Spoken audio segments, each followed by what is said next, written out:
All right, Shalom. First and foremost, I'd like to give all praise, honor, and glory unto Yahweh, Bahashem, Yahweh Shai, Bahashem, Rachahakodash. Double honors to my elder apostles, the great millstone. Peace and salutations to the hopeful members of the elect, the Becharim, the house of David, that has been preordained, predestined to get delivered in these last times and to be the ruling, governing body of the nation of Yasha'Allah.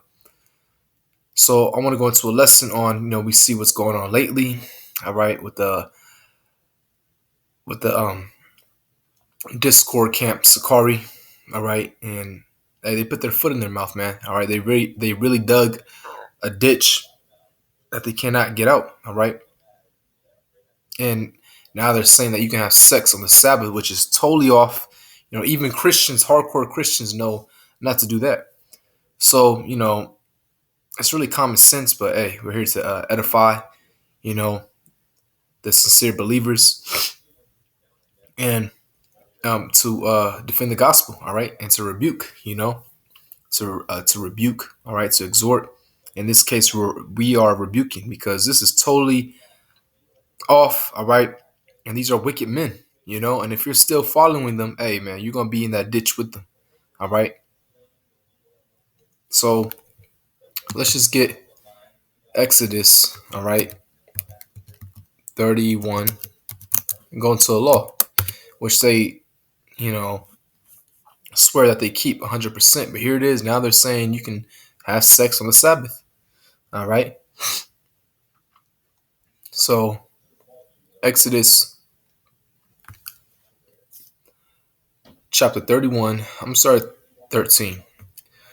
It says, actually it's verse 12. And the Lord Yahweh Bahashim Yahushai spake unto Moses, saying, Speak thou also unto the children of Israel, saying, Verily my Sabbaths ye shall keep, for it is a sign between you. For it is a sign between me and you throughout your generations, that ye may know that I am the Lord that doth sanctify you. Ye shall keep the Sabbath therefore, for it is holy unto you. Everyone that defileth it shall surely be put to death. For whosoever doeth any work therein, that soul shall be cut off from among his people. Right. So I want to look at two words, defileth and work. Okay. So the word defileth, halal, so I'm say it. Strong's H 2490. Halal. Right. Halal. To profane oneself, defile oneself, pollute ritually, sexually. It's common sense, man. These guys are like novices, You see?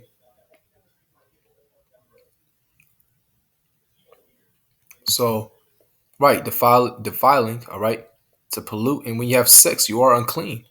Now, let's get the word work. And is not sex work? You're sweating, you're heavy, doing deep, heavy breathing, all right? It's work. And ultimately, when you have sex and a man copulates, he ejaculates, you're creating life. That's work right there, man. You're releasing your life force, and we're gonna get into that as well. All right. Occupation, work, property.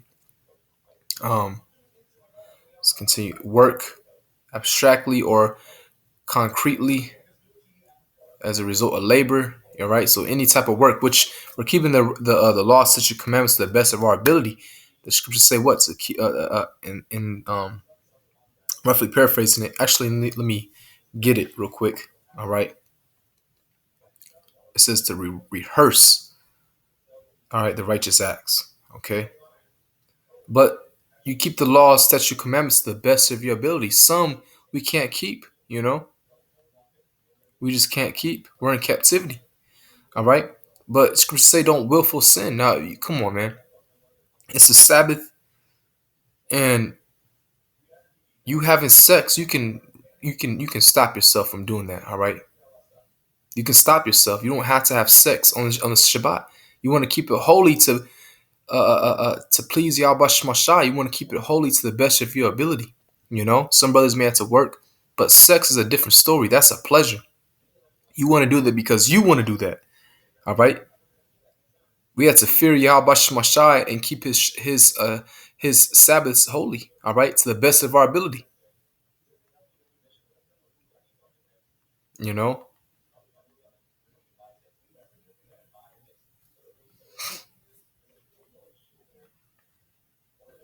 Right. Judges 5 verse 11. All right. Let me get that. It says, "They that are delivered from the noise of archers and the places of drawing water." Right. Hey, them ICBM missiles that's going to soon hit America.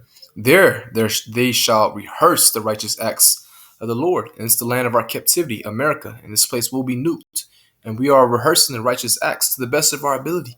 You know, we won't keep it 100%, but that's why we have, hey, by grace you're saved through faith in Yahweh Shemashai. Yahweh Shai's blood is covering us, and He's going to be the one to deliver us. All right, and give us a glorious body like unto Himself, where we're going to be programmed to be righteous and keep the law, statute, commandments. All right, when that second covenant is established, He's going to program us to be righteous. All right, in our inward parts, in our minds. It says, "Even the righteous acts toward the inhabitants of His villages in Israel, then shall the people of the Lord go down to the gates." All right.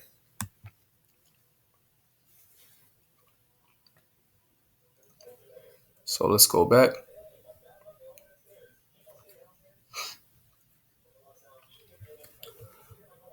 All right. It says, verse 15, 6 days may work be done, but in the seventh is a Sabbath of rest, holy to the Lord. Right. And the Sabbath is determined by the new moon. All right. Every new moon represents a new month, and that's when the new Shabbat comes in. All right. It's not Friday to Saturday or Saturday to Sunday or Sunday. No, it's according to the new moon. All right. Moon goes back to lunar or to Luna, meaning month. It says 6 days may work be done, but in the seventh is the Sabbath of rest, holy to the Lord. You're not when you're having sex. You're not resting. Whosoever doeth any work in the Sabbath day, he shall surely be put to death. But this is why we have a grace period. But you don't willful sin. You don't do things, according to the pleasures of your flesh. You're just being willful now. All right. You can stop yourself from having sex. All right. It's really not that serious. You know. Again, you're just being sinning willfully. All right. Exodus 19. I'm sorry, verse 1. All right. The point's in 15, but I just give it the background. All right. Moses on Sinai. In the third month, when the children of Israel were gone forth out of the land of Egypt, the same day came they into the wilderness of Sinai, for they were departed from Rephidim and were to come to the desert of Sinai and had pitched in the wilderness. And there Israel camped before the mount. And Moses went up to the Most High Yahweh, and the Lord called unto him out of the mountain, saying, "Thus shalt thou say to the house of Jacob, and tell the children of Israel, Ye have seen what I did unto the Egyptians, and how I bare you on eagle's wings, and brought you unto myself. Now therefore, if you will obey my voice indeed, and keep my covenant, then ye shall be a peculiar treasure unto me above all people, for all the earth is mine." All right. And it says, "And ye shall be unto me a kingdom of priests and a holy nation," meaning separate. All right. "These are the words which thou shalt speak unto the children of Israel." And Moses came and called for the elders of the people, and laid before their faces all these words which the Lord commanded them. And all the people answered together and said, "All that the Lord has spoken we will do." And Moses returned the words of the people unto the Lord. And the Lord said unto Moses, "Lo, I come unto thee in a thick cloud, the chariots, that the people may hear when I speak with thee, and believe thee forever." And Moses told the words of the people unto the Lord. And the Lord said unto Moses, "Go unto the people, and sanctify them day to day and tomorrow, and let them wash their clothes, and be ready against the third day. For the third day the Lord will come down in the sight of all the people upon Mount Sinai." Right. So he told them to get ready, all right, to sanctify themselves, to cleanse themselves, right? "And thou shalt set bounds unto the people round about, saying, Take heed to yourselves that ye go not up into the mount, or touch the border of it. Whosoever toucheth the mount shall be surely put to death. There shall not a hand touch it, but he shall surely be stoned or shot through. Neither it be beast or man, it shall not live. When the trumpet soundeth long, they shall come up to the mount. And Moses went down from the mount unto the people and sanctified the people, and they washed their clothes. And he said unto the people, Be ready against the third day. Come not at your wives. And that's the whole point. Come not at your wives. All right. Because when you have sex, all right, you're defiled. You're unclean at that moment. You see, the Lord wants you to be, you know, clean. All right. To sanctify yourselves. So on the Shabbat, on the Sabbath, if you have sex, you are defiling yourself. You're unclean. All right. And the Lord said to be holy, to keep that day holy. All right. Just one day, 24 hours. You really don't need to have sex. You can go a whole 24 hours without having sex on that day. That just shows a lack of discipline and how, these men just are feeding into their lusts and their flesh. All right. They're very carnal. And to be carnally minded is death. It's carnal. All right. Let's get another point. All right. Now I'll finish up right here. Let's go to 1 Samuel.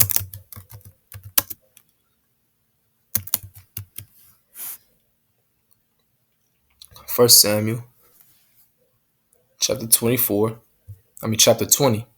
verse 24. It says, So David hid himself in the field, and when the new moon was come, see the Sabbath, remember, that's when, that's how you, I'm looking for the word, that's how you track the Sabbath, the Shabbat, according to the new moon, all right? You look at the moon cycle.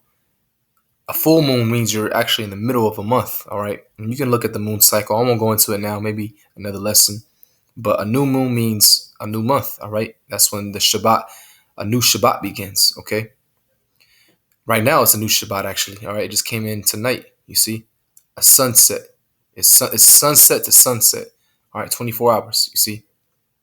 It says, so now it's Monday to Tuesday, just so brothers know, all right? What's the date today? January 1st, yeah, Monday night to Tuesday night, so brothers know and sisters. But it says, so David hid himself in the field, and when the new moon was come, the king sat him down to eat meat. That's King Saul. And the king sat upon his seat, as at other times, even upon his seat by the wall. And Jonathan arose, and Abner sat by Saul's side, and David's place was empty. Nevertheless, Saul spake not anything that day, for he thought something had befallen him. He is not clean. Surely he is not clean. All right. So that's what King Saul thought about David, that he wasn't unclean, that he was unclean, that he had sex maybe. A possible, what else? All right. Either he had sex or he touched a dead animal, but we just got the word defiling. All right. You're not to defile yourself. And part of it was sexually, when you touch a dead animal, you're defiled at that moment. You got to wash up. All right. And then 24 hours, you got to wait. Okay. You see, same thing with sex. You got to wash up when you ejaculate. You got to wash up, cleanse yourself. All right. But either way, he thought that David was unclean. And one way to be unclean is sex. Okay. You see? So you're not to have sex on the Sabbath. You're defiling yourself. You're unclean. All right. And you're putting in work. You're sweating and, come on. If brother's not a virgin or women are not a virgin, but we all, a lot of us had sex and we know you got to put work in. All right. It's like, come on, man, but yeah, that's about it. All right. It's pretty simple. These other guys, again, are just Jude, the first chapter. Men crept in unawares. They're wicked men. And the Lord's going to start judging his house. I'm telling you, keep watching Sakari. They're going to get worse and worse, and the Lord's going to start judging them. All right. So if you're sincere, you will lead that congregation immediately. All right. You're not to have sex on the Sabbath. Again. All right. It's a warning. Okay. So with that, giving all praise, honor, and glory unto Yahweh, Bahashem, Yahushai, Bahashem, Racha HaKodash. Double honors to my elder apostles, a great millstone, and peace and salutation to the elect. Shalom.